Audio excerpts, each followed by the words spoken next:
Welcome to Manuela's Story Library, where every story finds a home. Hello, dear friends. I'm so glad you're here with us today. Manuela's Story Library is a special place where we bring you the most captivating romantic stories, tales that touch the heart and remind us that it's never too late for love, second chances, and new beginnings. Today, I have something truly extraordinary to share with you. Picture this: 18th century Naples, Italy. A city of golden sunlight, ancient cobblestone streets, and secrets hidden behind elegant facades. Our story follows Sofia Marino, a 28-year-old woman from one of Naples' most respected families. On what should have been the happiest day of her life, her wedding day, Sofia's entire world shatters in an instant. Just minutes before walking down the aisle, she discovers her fiancé has betrayed her with her own best friend. But here's where our story truly begins. Instead of facing the humiliation, instead of accepting the pity and whispers of 300 guests, Sofia does something unthinkable. She runs. Still wearing her wedding dress, she steals the car meant for her honeymoon and drives without direction, without a plan, until she finds herself in a small village in the countryside of Campania. There, hidden among ancient vineyards and rolling hills, Sofia believes she can start over, become invisible, leave her old life behind. But fate has other plans, because this vineyard, this beautiful sanctuary where she seeks refuge, belongs to someone dangerous, someone powerful, someone who doesn't let anything in his territory go unnoticed. His name is Dante Salvatore, and he is the most feared boss of the Neapolitan Camorra. When Dante discovers Sofia hiding on his land, an attraction as dangerous as it is inevitable ignites between them. Will Sofia find the courage to trust again? Can a woman running from heartbreak and a man living in the shadows ever find their way to love? Stay with me, because this story will take you on a journey of passion, danger, redemption, and the kind of love that changes everything. Let's begin. The morning of May 15th, 1765, arrived in Naples with the kind of golden light that made the entire Gulf shimmer like scattered diamonds. In the Palazzo Marino, located in the elegant Chiaia district, Sofia Marino stood before an enormous gilded mirror, watching as her mother's seamstress made final adjustments to her wedding gown. The dress was a masterpiece of French lace and silk, the bodice embroidered with tiny seed pearls that caught the light with every breath. Her long chestnut hair, with its natural copper highlights, had been arranged in elaborate curls threaded with white roses and baby's breath. Sofia's amber eyes, usually so expressive, seemed distant as she stared at her reflection. She should have felt joy. She should have felt excitement. Instead, a hollow anxiety had settled in her chest since dawn, a feeling she couldn't name or explain. "You look like an angel, cara mia," her mother whispered, dabbing at tears with a lace handkerchief. Signora Marino was dressed in pale blue silk, diamonds at her throat and wrists, every inch the picture of Neapolitan nobility. "Marco is a fortunate man." Sofia forced a smile, the kind she'd perfected over years of playing the dutiful daughter. Marco Bellini, her fiancé, the man she was supposed to marry in less than 2 hours at the Chiesa di Santa Maria, the most opulent Baroque church in Naples. Marco came from money, old Neapolitan wealth built on shipping and trade. He was handsome in that conventional way, with his carefully styled sandy hair and cold blue eyes. He said all the right things, wore all the right clothes, knew all the right people. But did she love him?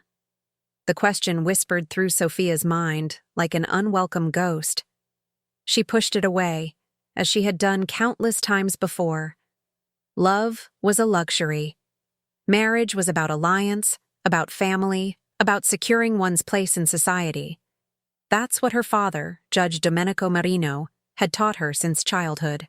"I need a moment alone," Sofia said softly, "just to collect myself before we leave for the church." Her mother hesitated, then nodded. 5 minutes, no more. The carriages are waiting." She swept from the room in a rustle of silk, taking the seamstress with her. Finally alone, Sophia walked to the tall windows overlooking the Via Chiaia below. The street was already filling with curious onlookers, hoping to catch a glimpse of the bride. 300 guests were waiting at the church. The reception would be held at the Grand Hotel Vesuvio, overlooking the sea. Everything was perfect. Everything was planned down to the last detail. So why did she feel like she was suffocating? A knock at the door interrupted her thoughts. "Come in," she called, expecting her mother's return. Instead, Isabella Costa entered. Sophia's best friend since childhood, the woman who would stand beside her as maid of honor. Isabella looked stunning as always, her platinum blonde hair sleek and straight, her green eyes bright. Her coral-colored silk dress hugged her thin frame perfectly. But there was something in her expression, something Sophia couldn't quite read. "Bella," Sophia said, using the nickname she'd always called her friend. "I thought you were already at the church." "I needed to see you first," Isabella said, her voice strangely tight. She closed the door behind her and leaned against it. "Sophia, I have to tell you something. I can't let you walk down that aisle without knowing the truth." A chill ran down Sophia's spine. What truth? Isabella's composure cracked. Tears spilled down her carefully made-up face. "Marco and we've been having an affair. For 6 months. I tried to stop it, I swear I tried. But I couldn't. And he couldn't. We're in love, Sophia. Real love. Not this arranged marriage farce your family's orchestrated." The words hit Sophia like a physical blow. For a moment she couldn't breathe, couldn't think. The room seemed to tilt around her. "You're lying." "I wish I was." Isabella pulled her phone from her small clutch purse and held it out. On the screen was a photo of Isabella and Marco, tangled together in sheets Sophia recognized as the ones from Marco's bedroom. The timestamp showed it was taken 3 days ago. "There are more, dozens more. I can show you the messages, the videos, everything. He's been with me the whole time he's been engaged to you." Sophia's hands trembled as she took the phone, scrolling through image after damning image. Marco and Isabella at a restaurant in Rome. Marco and Isabella kissing in his car. Marco and Isabella in hotel rooms all over Italy. The evidence was irrefutable, devastating, absolute. "Why are you telling me this now?" Sophia's voice came out as a whisper. "Why not before? Why not months ago?" "Because I couldn't watch you marry him while living this lie. You deserve better than this, Sophia. Better than him. Better than me." Isabella's tears fell harder.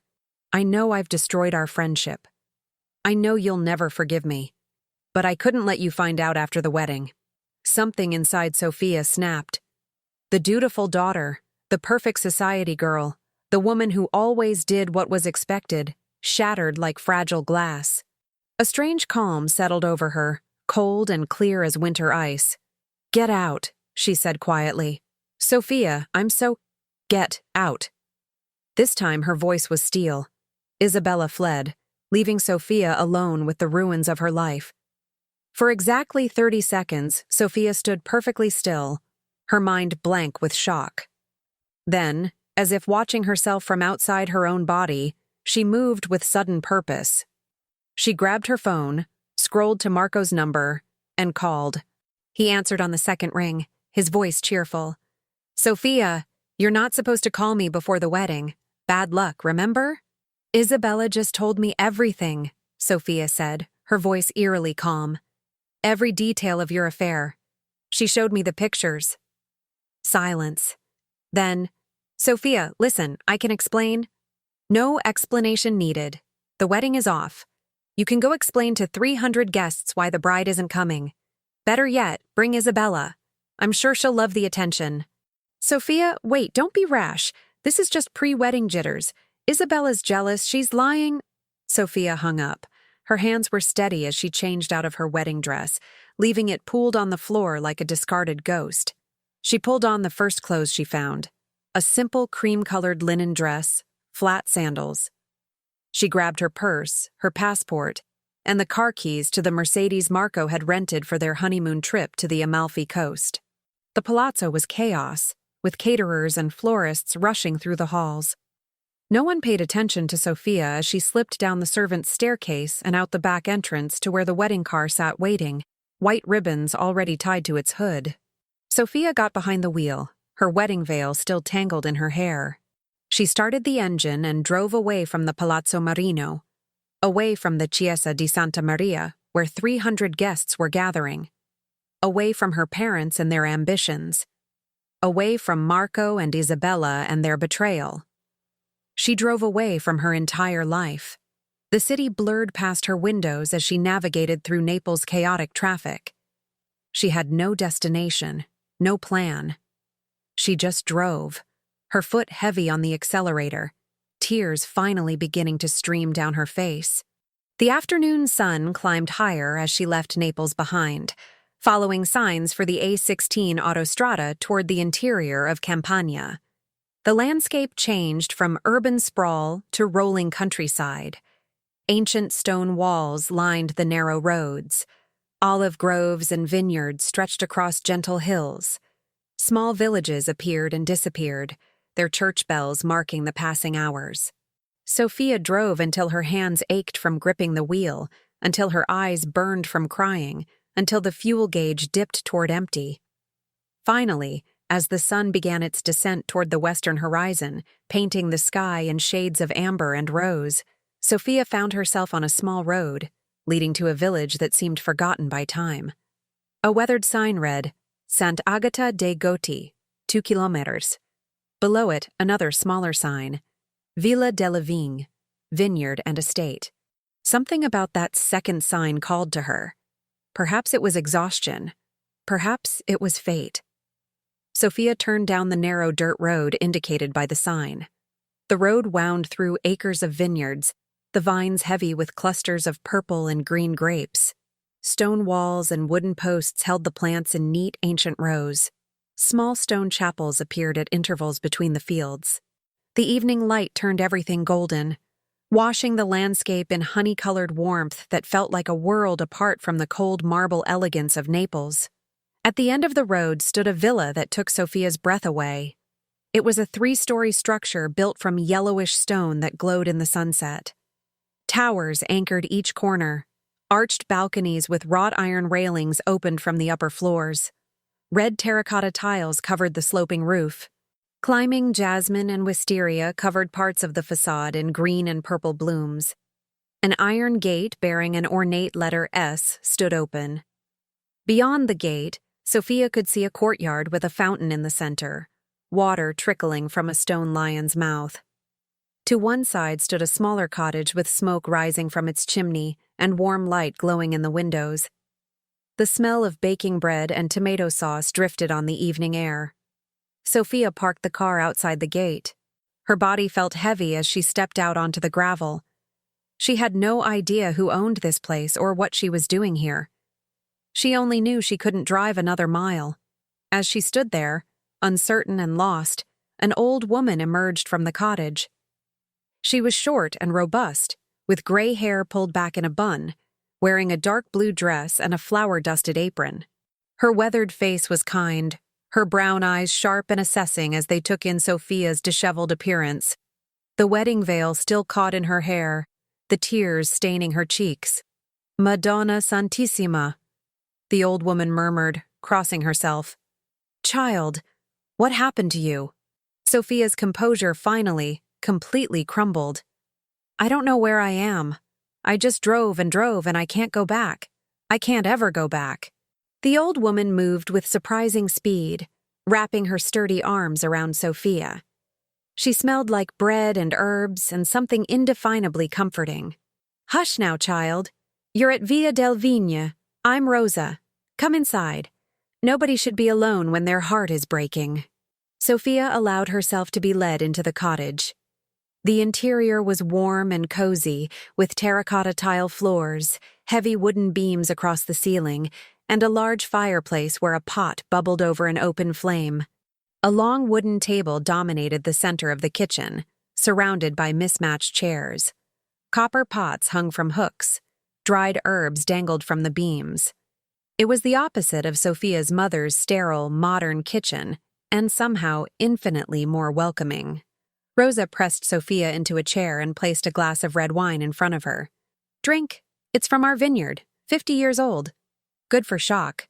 She bustled about, setting out bread, cheese, olives, and a bowl of the sauce Sophia had smelled, rich with tomatoes, garlic, and basil. Sophia sipped the wine. It was extraordinary, deep and complex, warming her from the inside. I ran away from my wedding, she heard herself say. My fiancé was having an affair with my best friend. 6 months, behind my back. The whole time we were engaged, planning our future, he was with her. Rosa made a disgusted sound. Men are pigs. Well, most men. Present company excluded. She sat across from Sophia, her strong hands folding on the table. You're from Naples, yes? I can hear it in your voice. High society, too, from those pearls in your ears and the way you hold yourself. Sophia touched her earrings, the diamonds Marco had given her for her birthday. With sudden revulsion, she pulled them out and set them on the table. I don't want anything from that life. Any of it. Good. Rosa pushed them aside as if they were worthless. So what do you want? It was such a simple question, yet no one had ever asked Sophia before. What did she want? Not what her parents wanted, not what society expected, not what would make her the perfect daughter or the perfect wife. What did Sophia Marino want for herself? I want to disappear, Sophia said softly. I want to be someone else. Someone who doesn't have to smile when she's dying inside. Someone who can make her own choices. She looked at Rosa with desperate eyes. Can I stay here? Just for a few days until I figure out what to do next? I have money. I can pay you. Rosa studied her with those sharp, knowing eyes. Then she smiled, revealing strong white teeth. This vineyard always needs help. Harvest season is coming. If you want to stay, you'll work. No fancy clothes, no soft hands. You'll learn to prune vines, press grapes, bottle wine. You'll earn your keep like everyone else. Yes, Sophia said immediately. Anything. I'll do anything. Then tomorrow, your new life begins. Rosa stood and began ladling sauce over thick slices of bread. Tonight you eat, you sleep, you cry if you need to. Tomorrow, you become someone new. That night, Sophia slept in a small room on the second floor of the cottage. The bed was simple but comfortable, with crisp white linens that smelled of lavender. Through the open window, she could hear crickets singing and smell the sweet perfume of jasmine. She cried until she had no tears left, then fell into the deepest sleep of her life. She woke to sunlight streaming through white curtains and the sound of roosters crowing. For a moment, she didn't remember where she was. Then it all came rushing back. The betrayal, the flight, this strange sanctuary. Sophia sat up and saw that Rosa had left clothes folded on a chair. Sturdy jeans, a white cotton shirt, work boots that looked worn but clean. Sophia dressed and made her way downstairs. The cottage was empty, but she could see Rosa through the window, working among the vines. Sophia went outside, the morning air fresh and cool against her skin. The vineyard stretched in every direction, a sea of green leaves and purple fruit. In the distance, she could see the main villa, majestic and somehow mysterious in the morning light. You're awake, Rosa called. Good. Come, I'll teach you to check the grapes for readiness. She handed Sophia a pair of pruning shears and a basket. The Aglianico grapes, the dark ones, they're almost ready for harvest. The Falanghina, the green ones, need another few weeks. For the next hours, Sophia learned the rhythms of the vineyard, how to test a grape's sugar content by tasting it, how to look for rot or disease in the leaves, how to judge when a cluster was ready to pick. The work was physical and demanding. By noon, Sophia's back ached and her hands were dirty. She had never felt more alive. They broke for lunch under the shade of an ancient oak tree that stood at the edge of the vineyard. Rosa unpacked a basket containing fresh bread, soft cheese, tomatoes, and a bottle of white wine so cold it beaded with condensation. So, Rosa said as they ate, are you going to tell me your real name, or shall I keep calling you child? Sophia hesitated. Then, impulsively, she said, Call me Lucia. It was her grandmother's name, the grandmother who had died when Sophia was young, but whom she remembered as kind and independent, unlike anyone else in her family. Rosa raised an eyebrow, clearly not believing this was her real name, but nodded. Lucia it is. Welcome to Villa de la Vigna, Lucia. Over the following days, Sophia fell into a new rhythm. She woke before dawn and worked until sunset. Rosa taught her everything: how to care for the vines, how to prepare the soil, how to make wine from grape to bottle. Sophia learned to cook traditional Campanian dishes in Rosa's kitchen: pasta alla Genovese that simmered for hours, parmigiana di melanzane with layers of eggplant and cheese, pastiera napoletana filled with ricotta and orange blossom water. Her hands developed calluses. Her skin tanned under the sun. She stopped wearing makeup. She pulled her long hair back in a simple ponytail. She wore Rosa's cast-off work clothes and the boots that slowly molded to her feet. She fell into bed each night exhausted but strangely content. Sophia told no one where she was. She turned off her phone and buried it in a drawer.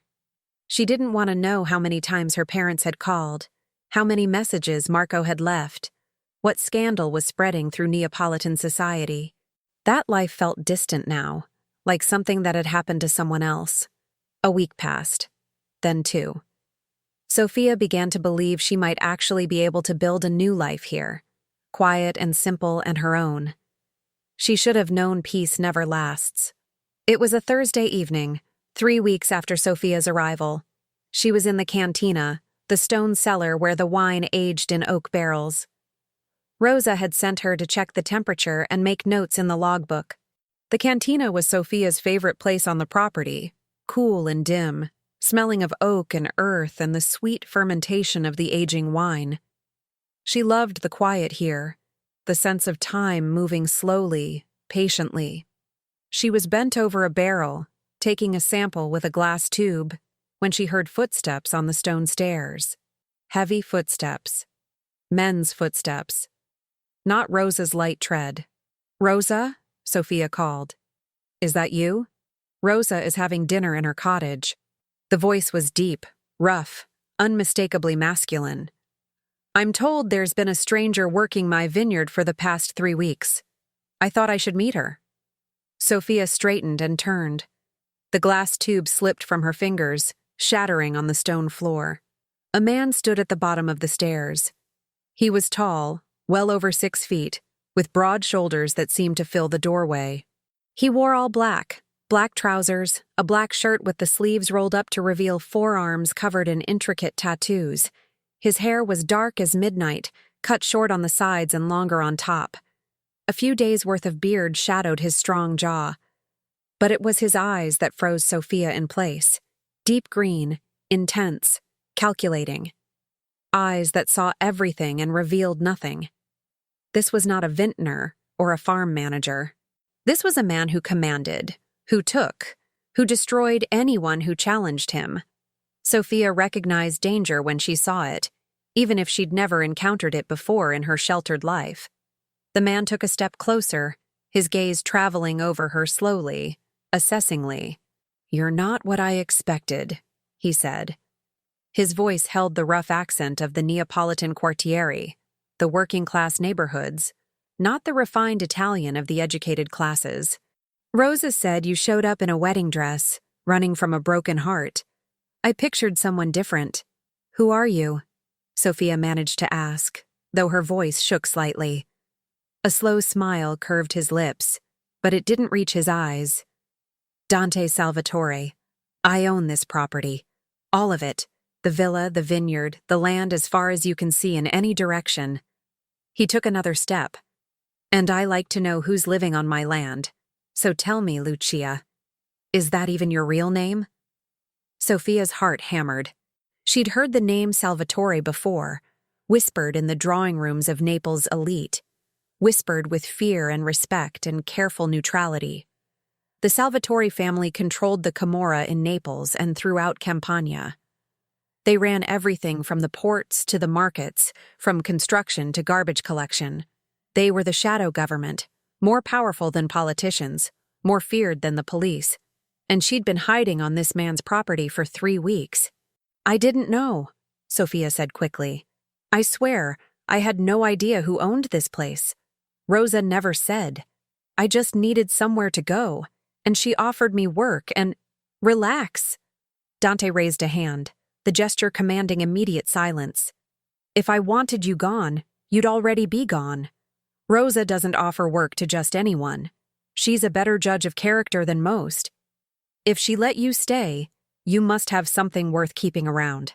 He moved closer still, close enough that Sophia could smell his cologne, bergamot and leather and something darker, close enough to see the tattoos on his arms in detail. A roaring lion over his heart, a rose with thorns climbing his neck, script in Latin wrapping around his forearms. Let me tell you what I think, Dante said quietly. I think you're running from something big, something that scared you enough to abandon your entire life. I think Lucia is from a family important enough that your disappearance made the news. He pulled out his phone and held it up. On the screen was a news article with Sophia's photo, taken at some charity gala. The headline read, Judge's Daughter Missing After Wedding Day Scandal. Sophia's blood turned to ice. How did you— I make it my business to know everything that happens in Campania. When a daughter of Naples' most famous judge runs away from her wedding to Marco Bellini, heir to the Bellini shipping fortune, it's big news. The story says you discovered his affair with your best friend. Dante's eyes softened almost imperceptibly. That's a shit way to start what should have been a happy day. Are you going to turn me in? Sophia asked, lifting her chin despite her fear. My father must be offering a reward. He is. A substantial one. Dante slipped the phone back in his pocket. But I don't need his money. And I don't do favors for judges, even ones with famous names. He studied her face. You've been working hard, I hear. Learning the vineyard. Helping Rosa with things she's too proud to admit she needs help with. That earns you something in my world. What does it earn me? A choice.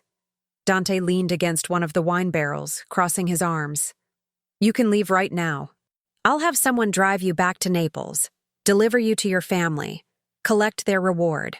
You'll go back to your old life, marry some other rich boy your father approves of, live in a nice house in Chiaia, and pretend to be happy. Sophia's throat tightened. What's the other choice? You stay. You keep working here. Rosa clearly likes having you around, and she's been alone too long. His green eyes locked onto hers. But if you stay, you acknowledge what this place really is. This isn't just a vineyard. It's mine. Part of my business. Part of my world. And my world isn't the polite society you grew up in. Can you handle that? Sophia should have been terrified. Any sensible woman would have taken the first option, run back to safety and familiarity. But Sophia thought about Marco's betrayal, Isabella's lies, the suffocating expectations of her parents, the hollow life waiting for her in Naples. Then she thought about the past 3 weeks, working until her muscles ached, learning skills with her hands, eating simple food that tasted better than any elegant restaurant, sleeping deeply without anxiety gnawing at her stomach. I want to stay, she said firmly. I'm not going back. Something flickered in Dante's eyes. Surprise? Respect? Even knowing who I am? What I am? You haven't hurt me. You could have, but you didn't. Rosa trusts you. That's enough for me. Dante pushed off the barrel and extended his hand. Then we have a deal. You work here, you live here, you stay out of my business affairs. In return, I keep your secret. Your family will never know where you are unless you choose to tell them. Sophia took his hand. His grip was strong, his palm calloused despite his expensive clothes. The contact sent an electric shock up her arm that she tried to ignore. One more thing, Dante said, not releasing her hand. While you're under my protection, no one touches you. Not my men, not anyone who comes here. You're safe. You have my word. Thank you, Sophia whispered. He finally released her hand. Don't thank me yet. You don't know what you've agreed to. He turned to leave, then paused at the stairs. Your real name is Sophia, isn't it? Sophia Marino. She didn't answer, which was answer enough. Dante smiled slightly. Keep calling yourself Lucia if you want. But between you and me, Sophia suits you better. It means wisdom. You're going to need that if you're staying in my world. Then he was gone, his footsteps echoing up the stone stairs, leaving Sophia alone in the cantina with her heart racing and her mind spinning. She'd just made a deal with the devil. And God help her, she didn't regret it. Over the following weeks, Sophia settled deeper into her new life at Villa del Vigna. The work was demanding, especially as harvest time approached. She learned to operate the grape press, to measure sugar content for perfect fermentation, to seal bottles with wax and cork. Her hands became strong and capable. Her body grew lean and toned from physical labor. Rosa treated her like the granddaughter she'd never had, teaching her not just about wine but about life. They'd sit together in the evenings, preparing dinner in Rosa's kitchen while the old woman shared stories of her youth, of the Campanian countryside before it became part of the Salvatore Empire, of her late husband who had planted many of the oldest vines. The Salvatore family has owned this land for 5 generations, Rosa told Sophia one evening as they rolled out pasta dough together. Dante's great-great-grandfather bought it with legitimate money from his olive oil business. But power corrupts, child. Each generation went a little further, took a few more risks. By the time Dante's father took over, the family business was more criminal than legal. Did you know Dante's father? Sophia asked, dusting flour on the wooden board. Rosa's expression darkened. Giovanni Salvatore. Yes, I knew him. A hard man, violent, cruel even to his own family. He taught Dante that love is weakness and mercy is failure. She paused in her work. Dante was only 19 when Giovanni was killed by a rival family. Too young to inherit such an empire, but he had no choice. He fought for 3 years to consolidate power, to earn respect, to prove he was even more ruthless than his father. And was he? More ruthless? Yes, but not in the same way. Rosa pressed her thumb into the pasta, creating the grooves for cavatelli. Dante has rules. He doesn't hurt innocents, doesn't traffic in drugs that destroy communities, won't allow prostitution or exploitation. His men are loyal because he's fair, not because he's feared. Well, he's feared too, but for the right reasons. Sophia absorbed this, trying to reconcile it with the dangerous man she'd met in the cantina. Does he come here often? More now than usual, Rosa said with a knowing smile. Interesting timing, don't you think? Sophia felt heat rise in her cheeks. I'm sure it has nothing to do with me. Of course not, child, and I'm the Queen of England. Indeed, Dante had been appearing at the villa with increasing frequency. Sometimes he came in the evening, checking on the vineyard operations with his right-hand man, Lorenzo. Other times he arrived in the afternoon, supposedly to review the books in the villa's library, but often ending up in conversation with Sophia. They talked as they walked between the vine rows. He asked her about her old life, and she found herself answering honestly, describing the suffocating expectations, the constant performance, the fear of disappointing her parents. He told her about the business, carefully editing out the violent details but helping her understand the complex web of loyalty and obligation that governed his world. You think of me as a criminal, he said one afternoon, as they sat on the stone wall overlooking the valley. The autumn sun was setting, turning the vineyard gold and amber. I know you do. It's written all over your face. I think of you as complicated, Sophia replied. She'd grown bolder around him over the weeks, less intimidated by his reputation. You break the law? Yes. But you also employ hundreds of people who'd have no work otherwise. You protect the small businesses in the quartiere from corrupt officials. You have your own code of honor, even if it's not the legal one. Dante turned to look at her, and the intensity in his green eyes made her breath catch. You're nothing like I expected, Sophia. When Rosa first told me about you, I thought you'd be another spoiled society girl, crying over a broken nail. But you've worked harder than men I know. You haven't complained once. You've adapted. I didn't have a choice, Sophia said softly. It was adapt or break. You could have chosen to break. Many would have. He reached out and turned over one of her hands, revealing the calluses on her palm. These tell me you chose to become stronger. His touch sent warmth flooding through Sophia's body. She knew she should pull away. This man was dangerous in every way, to her safety, to her plans, to her heart. But she didn't move. Instead, she met his gaze steadily. Why do you keep coming here, Dante? It's not for the wine. A slow smile curved his lips. Maybe I like the company. Rosa's company? I was thinking of someone younger, someone with amber eyes that challenge me even when she's afraid. Sophia's heart raced. I should go. Rosa will wonder where I am. But Dante caught her hand before she could rise. Stay. Just a few more minutes. Watch the sunset with me. No talk of business or the past, just this moment. Against her better judgment, Sophia stayed. They sat in comfortable silence as the sun sank below the horizon, painting the sky in shades of coral and purple. The vineyard stretched below them, peaceful and timeless. For those few minutes, Sophia let herself forget that she was a runaway, and he was a criminal. They were just two people sharing the beauty of an autumn evening, but reality always intrudes. The next day, Lorenzo arrived at the vineyard with news that brought Dante's dangerous world crashing into Sophia's sanctuary. She was in the cantina, checking the fermentation process, when she heard raised voices from outside. She climbed the stairs to find Dante standing in the courtyard with Lorenzo and two other men she didn't recognize. Boss, we need to move on this, Lorenzo was saying urgently. The Russo family is making a play for the port.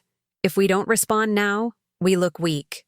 I know what we look like, Dante said, his voice cold in a way Sophia had never heard before. This was the Camorra boss, not the man who had sat with her watching sunsets.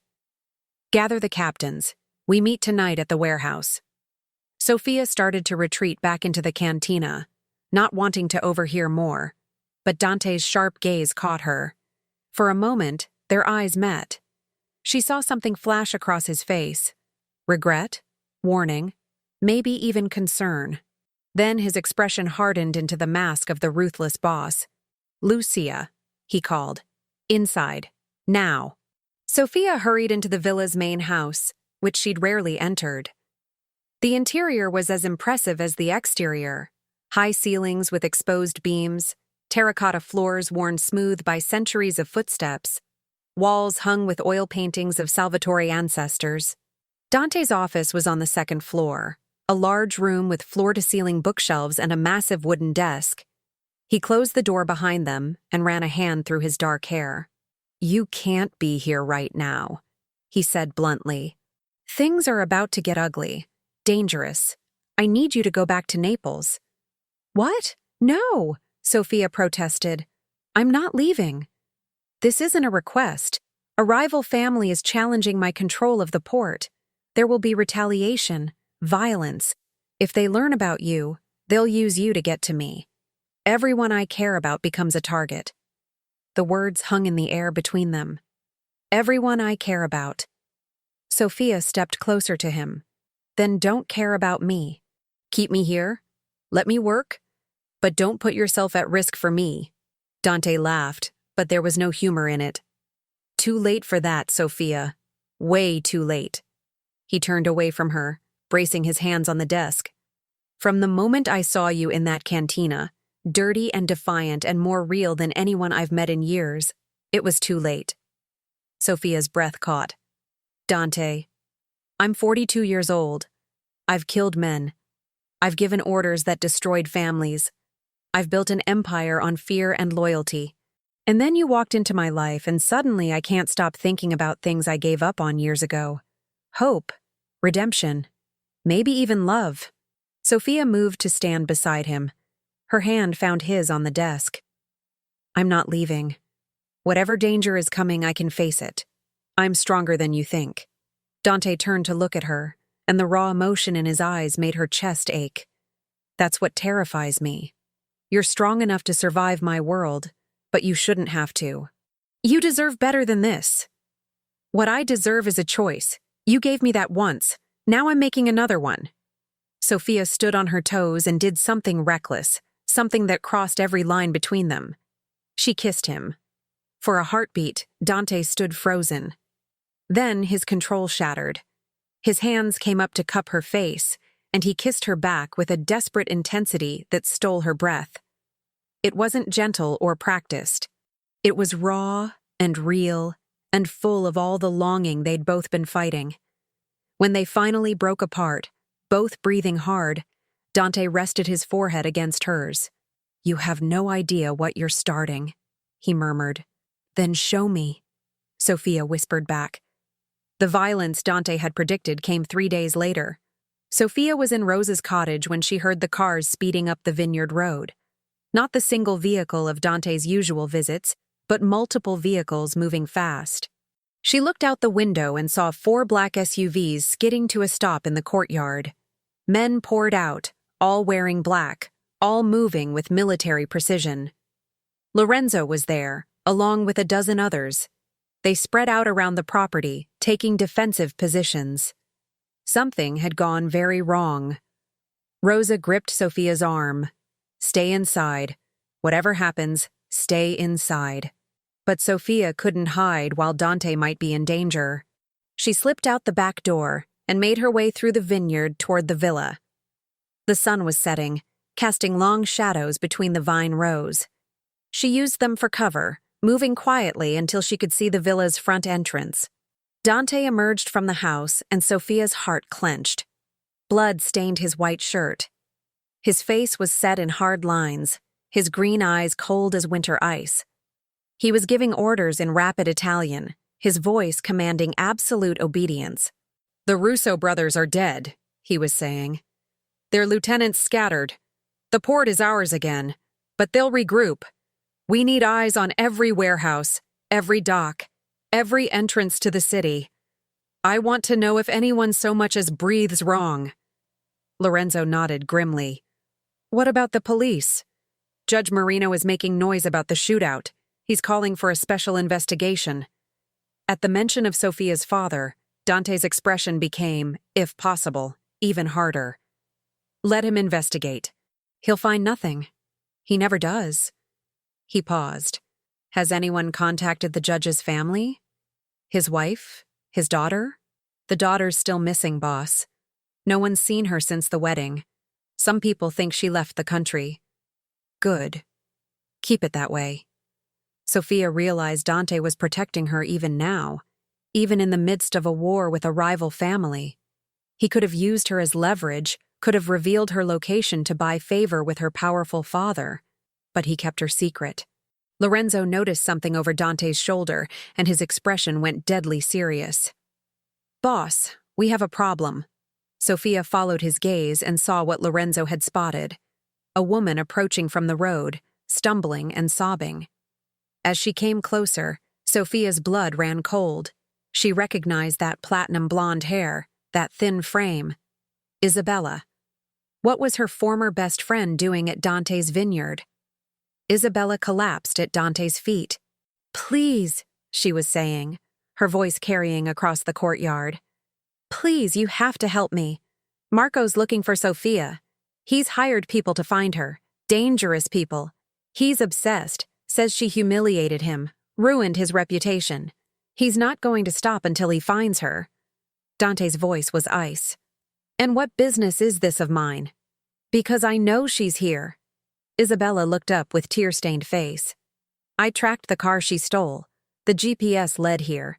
I don't know where exactly, but she's somewhere on your property. You have to protect her. Marco's hired the Vitale family to find her. They don't care about laws or safety.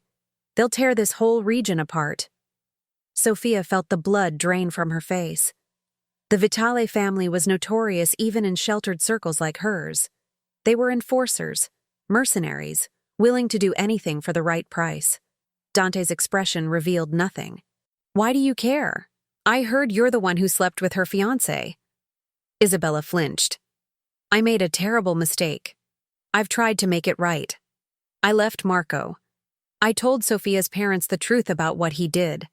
But none of it matters if she's dead, because I led dangerous people to her doorstep. She grabbed Dante's hand. Please. I know who you are. I know what you're capable of. Protect her. I'll do anything.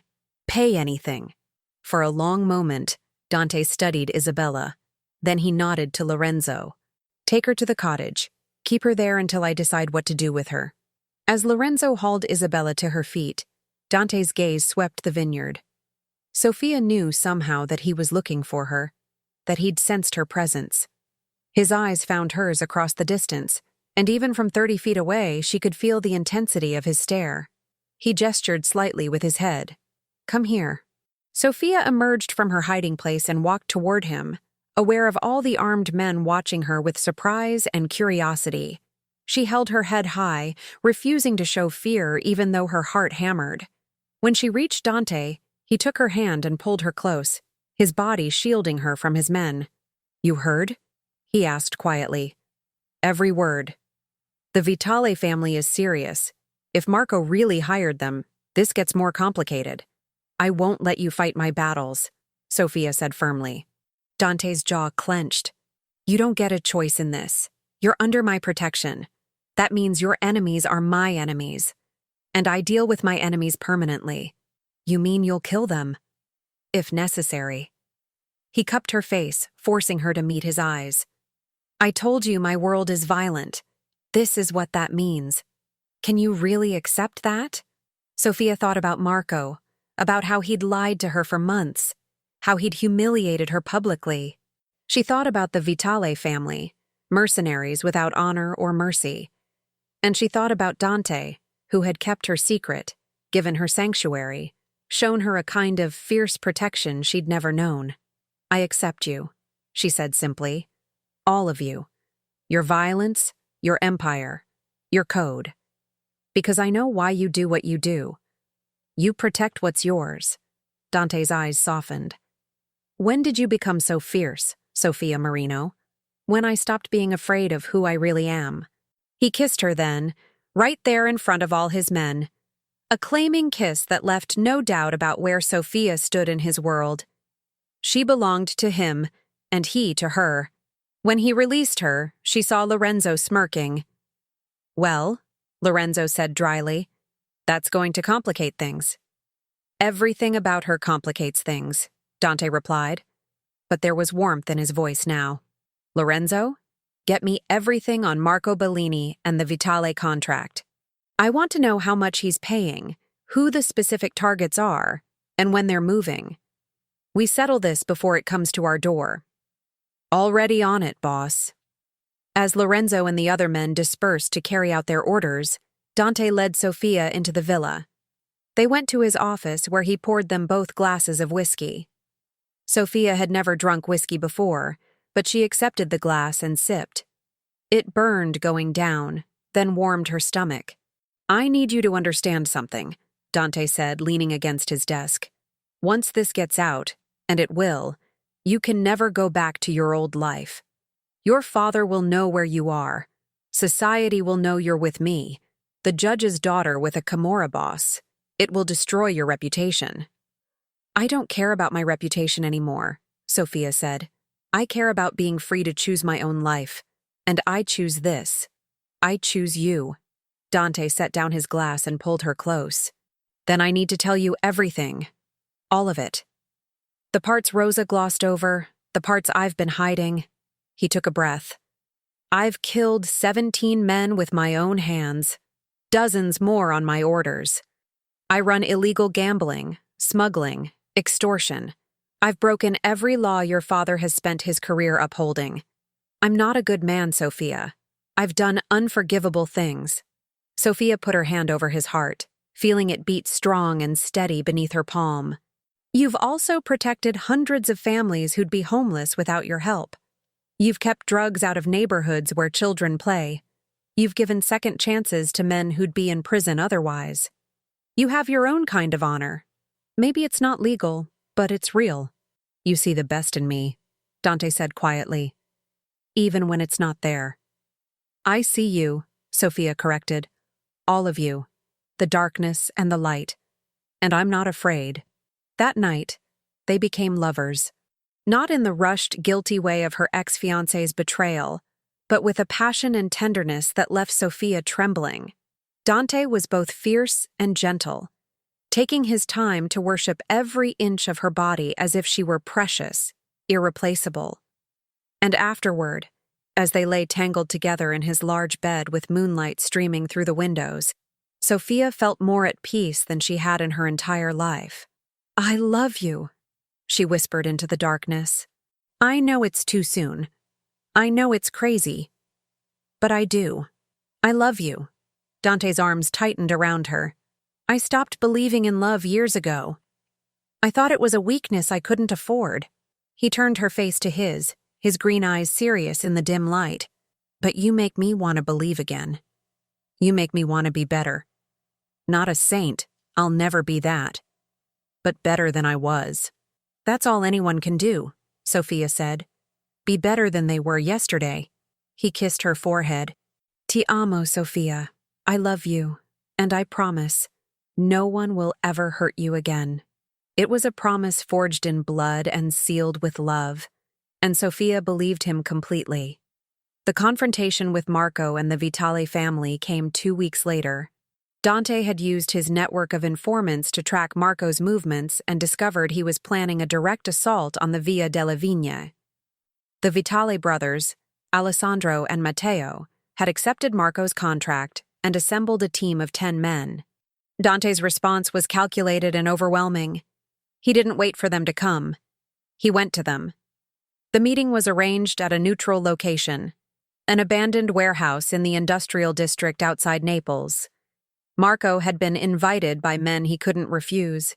The Vitale brothers came thinking they were meeting Dante to negotiate terms. They should have known better. When they arrived, they found themselves surrounded. Dante's men had secured every entrance, every exit, every possible escape route. Lorenzo stood at Dante's right hand, along with a dozen of their most trusted soldiers, all armed, all ready. Sophia insisted on being there. Dante had tried to refuse, but she'd stood firm. "He humiliated me," she'd said. "He tried to hunt me down like an animal. I deserve to face him." So she stood beside Dante, dressed not in her work clothes, but in a simple black dress that Rosa had somehow procured. Her long hair was loose around her shoulders. She wore no jewelry except a necklace Dante had given her, a delicate gold chain with a pendant in the shape of a lion. His mark. His claim. Marco entered with the Vitale brothers flanking him. He looked older than Sophia remembered, his face drawn and haggard. His expensive suit hung loose as if he'd lost weight. When he saw Sophia, his eyes widened. "Sophia," he breathed. "Thank God. I've been so worried." "Shut up." Dante's voice cut through Marco's words like a blade. "You're not here to talk. You're here to listen." Alessandro Vitale, the older brother, stepped forward. He was a massive man, scarred and brutal-looking. "Salvatore, we have no quarrel with you. This is a simple retrieval contract. Give us the girl, we complete our job, everyone walks away." "Here's what's actually going to happen," Dante said, his voice cold and controlled. "You're going to tear up that contract. You're going to return Marco's money. And you're going to spread the word throughout every criminal family in southern Italy that Sofia Marino is under my personal protection. Anyone who touches her, looks at her wrong, or even thinks about harming her will answer to me." Matteo Vitale laughed. "You think you can dictate terms to us? We don't work for you, Salvatore. We're independent." The gunshot echoed through the warehouse.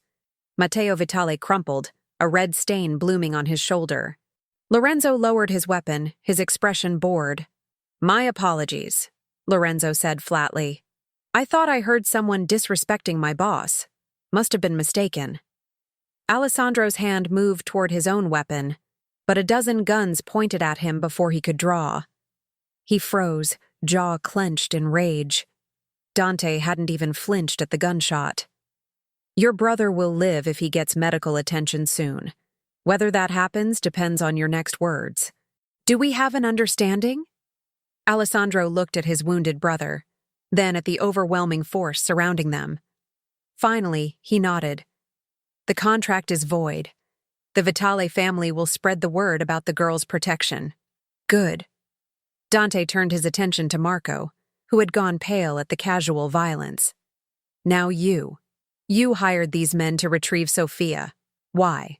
She left you. She made her choice clear. What could you possibly want from her now? Marco's voice shook as he spoke. She humiliated me. Do you know what it's like to be left at the altar in front of 300 people? The judge's daughter running away from me, making me look like a fool? My business suffered. My reputation was destroyed. I needed to make it right. I needed her to come back, to apologize, to continue humiliating yourself? Sofia's voice rang out clear and strong. She stepped forward, and Dante let her, his hand steady at the small of her back. You want to know what it's like to be humiliated, Marco? Try being the last person to know your fiancé was sleeping with your best friend. Try learning about your betrayal minutes before you were supposed to walk down the aisle. Try realizing the man you agreed to spend your life with saw you as nothing more than a trophy, a connection to your father's influence. Marco flinched. Sofia, please, I made a mistake. Isabella meant nothing. Don't. Sofia's voice turned to ice. Don't you dare minimize what you did. You destroyed my ability to trust. You made me question my own judgment. You took what should have been a happy day and turned it into a nightmare. But you know what? You also freed me. By showing me who you really are, you pushed me toward discovering who I really am. And I am so much stronger than the woman you tried to marry. She moved closer to Marco, close enough to see the desperation in his eyes. I don't love you. I never loved you. I loved the idea of you, the fantasy of a perfect marriage that my parents wanted for me. But that was never real. This, she gestured to Dante, to the warehouse, to the dangerous men surrounding them. This is real, messy and complicated and frightening, but real. I'd rather have one day of real life than a lifetime of your pretty lies. Marco's face crumpled. I can change. I can be better. Just give me another chance. You don't deserve another chance, Dante said, and there was a finality to his words that made Marco shrink back. But I'm going to let you walk out of here alive for one reason only.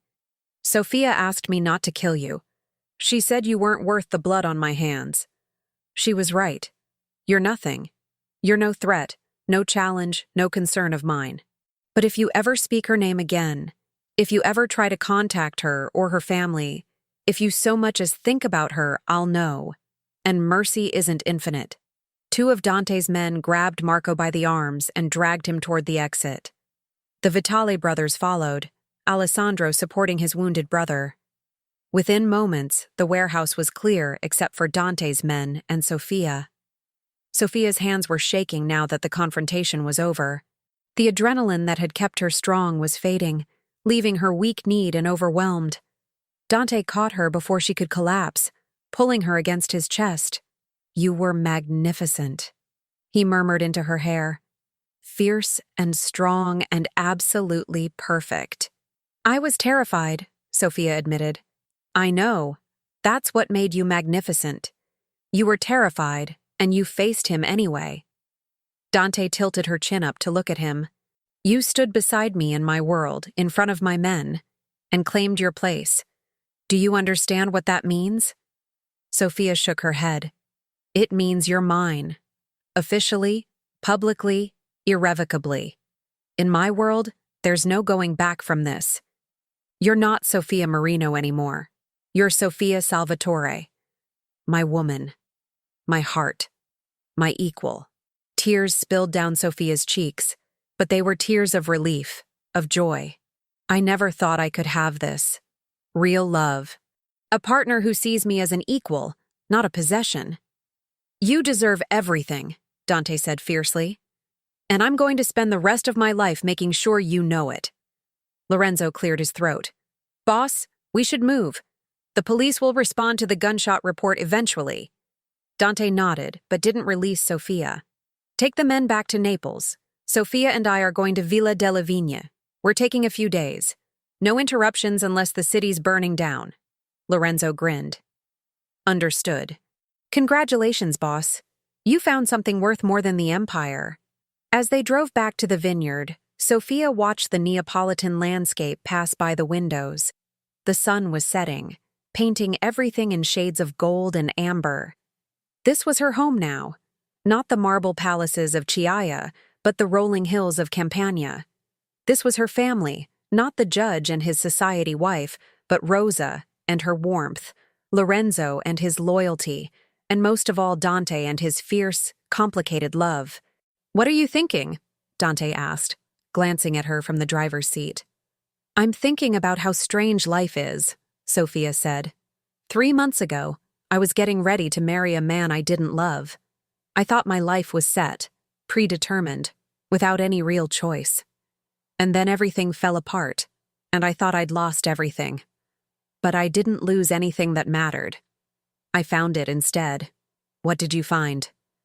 Sophia reached over and took his hand. "Myself. And you. And a life that's mine to choose. Every single day." Dante brought her hand to his lips and kissed her knuckles. "Choose me, Sophia. Every day. And I'll choose you. Always." "Always," Sophia repeated. And it felt like a vow, more binding than any words spoken in a church. 6 months later, on a warm spring morning, Sophia stood in the vineyard she'd come to love, watching the new leaves unfurl on the vines. The winter had been hard but productive. She'd learned even more about winemaking, had taken over much of the day-to-day management of the estate. Rosa treated her as a partner now, not just a helper. Her relationship with Dante had deepened in ways she couldn't have imagined. He was still the dangerous boss of the Camorra, still made hard decisions and gave orders that sometimes frightened her. But with her, he was tender, thoughtful, vulnerable in ways she knew he was with no one else. They'd established a rhythm, weeks when he was in Naples managing his empire, weekends when he came to the villa, and they could simply be together, away from the violence and politics of his world.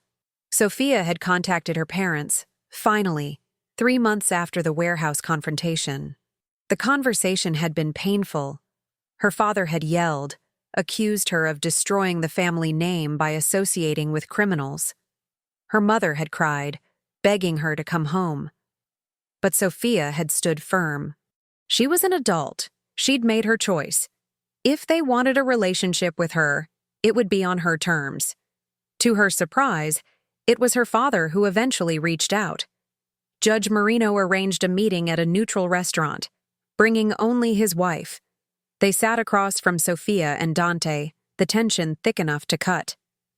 "I've spent my career putting men like you in prison," Judge Marino had said to Dante, his voice cold. "I know," Dante replied calmly. "And I've spent my career staying 3 steps ahead of men like you. We both play our roles. You're corrupting my daughter." "Papa, no." Sophia leaned forward. "He's not corrupting me. He's freeing me. For the first time in my life, I'm making my own choices.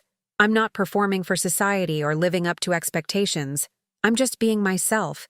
And yes, that self happens to love a man you consider a criminal, but he treats me with more respect than any respectable man I've ever known." The judge had stared at his daughter for a long moment. Then softly he'd said, "You're different, stronger. I've never seen you like this." "That's because you've never really seen me," Sophia had replied. "You saw the daughter you wanted me to be. Now you're seeing who I actually am." It wasn't forgiveness. It wasn't acceptance. But it was a start. Her parents agreed to have occasional dinners, to maintain some kind of relationship. It was more than Sophia had hoped for. Now, standing in the spring vineyard, Sophia heard footsteps behind her. She turned to find Dante approaching, and her heart still skipped at the sight of him. He wore simple clothes today, dark jeans, a white linen shirt with the sleeves rolled up. His tattoos were visible, marking him as who and what he was. He looked dangerous and beautiful, and he was hers. "There's something I need to show you," Dante said, taking her hand. He led her to the villa, up to the 2nd floor. to a room Sophia had never entered. When he opened the door, she gasped. The room had been completely renovated. Shelves lined the walls, filled with books about viticulture, chemistry, business management. A large desk sat by the window with a new computer and organized files. In the corner was a comfortable reading chair. "What is this?" Sophia asked. "Your office," Dante said simply. "I've been thinking about what you said once, about wanting to make your own mark on the world. The Villa del Vigna is profitable, but it could be more. You have ideas, I know you do. Ideas about expanding production, reaching new markets, modernizing while preserving tradition." He pulled her into the room. "This is your space to make those ideas reality. I'm signing over 50% ownership of the estate to you. Rosa agrees. She thinks you've earned it." Sophia's eyes filled with tears. "Dante, I don't know what to say. Say you'll make this place thrive. Say you'll put your name on the bottles. Say you'll build something that's yours." He cupped her face. "You walked away from your family's legacy. I want to help you build your own." Sophia threw her arms around him, overwhelmed by the gesture, by what it represented. He wasn't trying to possess her or control her. He was giving her the tools to be independent, to create, to lead. "I love you," she whispered fiercely. "I love you so much it scares me sometimes." "Good," Dante said against her hair. "I've been scared since the moment I met you. It's only fair you suffer too." She laughed through her tears. Then she pulled back to look at him seriously. "I want to marry you." Dante went very still. "Sophia, I know what you're going to say. That marriage in your world is complicated, that it makes me more of a target, that I should keep some distance for my own safety. But I don't care about any of that." She took his hands. "I want to marry you not because of society or tradition or expectations. I want to marry you because you're my partner, my equal, my choice. The only choice I'll ever make again." Dante studied her face for a long moment. Then slowly, he dropped to one knee. From his pocket, he pulled a small velvet box. Inside was a ring unlike any Sophia had ever seen. A golden band worked to look like a grapevine, with small diamonds set like morning dew on the leaves. It was unique, beautiful, and so perfectly suited to her that she felt her heart might burst. "I've been carrying this for 2 months, Dante admitted, waiting for the right moment, afraid you'd realize you could do better than a criminal with too much blood on his hands." He looked up at her with those intense green eyes. "Sophia Marino, will you marry me? Not in a church with 300 guests. Not for show or society or anyone but us. Will you be my wife?" "Yes," Sophia said without hesitation. "Yes, yes, yes." He slipped the ring on her finger and it fit perfectly. Then he stood and kissed her, lifting her off her feet and spinning her around. When he set her down, they were both laughing. "Rosa's going to cry," Sophia said. "She'll insist on cooking for a week straight. Lorenzo's going to make terrible jokes about me being domesticated. Your men will think I've made you soft." "Let them think what they want," Dante said fiercely. "You haven't made me soft. You've made me want to live, not just survive. There's a difference." They married a month later in a small ceremony in the vineyard. There were no hundreds of guests, no elaborate church, no society spectacle. Just Rosa and Lorenzo, a handful of Dante's most trusted men, and a local priest who owed the Salvatore family enough favors to perform the service without asking uncomfortable questions. Sophia wore a simple ivory dress, her long hair loose and crowned with grapevine leaves and white flowers. Dante wore all black, as always, but without the hardness he showed the rest of the world. When he looked at Sophia, there was only love, profound and unwavering. They spoke their vows under the open sky, with the vineyard stretching around them and the Vesuvio visible in the distance. Sophia promised to stand beside him, in his world and hers, for better or worse, in darkness and light. Dante promised to protect her, cherish her, and spend every day earning her love. When the priest pronounced them married, Dante kissed Sophia with such tenderness that Rosa openly wept. And Sophia knew, with absolute certainty, that she'd made the right choice. Not the expected choice, not the safe choice, but the true one. Her old life, the one in the marble palaces of Naples, felt like a dream now. This was reality. The earth under her feet, the vines growing strong under her care, the dangerous man who loved her with everything he had, the simple joy of a life she'd built with her own hands. She'd run away from a wedding once, humiliated and heartbroken. But she'd run toward something better, even if she hadn't known it at the time. She'd run toward herself, toward strength, toward love that was real and complicated and worth fighting for. As the small gathering celebrated with Rosa's incredible food and wine from their own vineyard, as the sun set over the Campanian hills turning everything to gold, Sophia stood in her husband's arms and felt completely at peace. She'd been abandoned at the altar.